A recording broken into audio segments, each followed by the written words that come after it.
West Virginia Governor Joe Manchin has called a special session of the legislature to begin on Thursday. Its focus will be on education.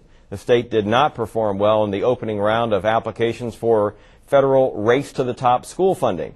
The state school board and Superintendent Steve Payne have advanced 8 proposals for the special session. The aim is to improve the state's chances in the second round of federal funding. And joining us now live from Charleston to discuss the special session is West Virginia Governor Joe Manchin. Governor, thanks for joining us. Thanks for having me, Bob. Now, how much money could West Virginia receive under the federal Race to the Top school funding? The second round funding is about $75 million, but it really is not just all about the money. We want to compete. We want to win.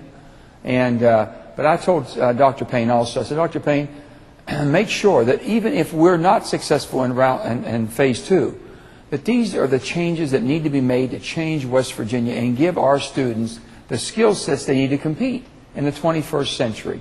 So basically, we know that changes need to be made. The President of the United States has identified, Bob, that basically we're one of 2 nations in the world that our older population has more education than the children coming through education. That's never happened before in America. And also in West Virginia, we're not faring well as far as in any of our criteria. With that being said, we know change needs to be made. But rather than me and any of the political, I said, take politics out of it. It's not a Democrat or Republican, and it shouldn't be one side or the other, union, non-union. I hear all of these scenarios. It should be what it takes to give the educators the tools they need to make the changes in the classroom that gives children a chance. And that's what we're talking about. What is the most important of the 8 education proposals for the special session? There's personnel, there's how we bring people into the system, how we bring teachers and educators into the classroom, innovation zone, which we call charter innovation zones, how we're able to have some flexibility to make adjustments in low-performing schools, health screenings. There's so many good things that we can do that truly give the children a chance. But you've got to be flexible enough, and you can't be strapped to where you can't change because the code encumbers you to be flexible enough to make the adjustments. Yeah. That's what the Department of Education has identified. Well, the state lost points with the feds for not allowing charter schools. How do you address that issue? That's one of them, okay? They have charter innovation. Charter schools is one. We're a rural state. We've got to be very careful how we do this because we don't have these big, large metropolitan areas. But with that being said, when you have low-performing, think of it now, Bob, when you have a low-performing county, the state superintendent and board of education moves in, strips all the rights from the voting public who elected their board of education, throws out the superintendent.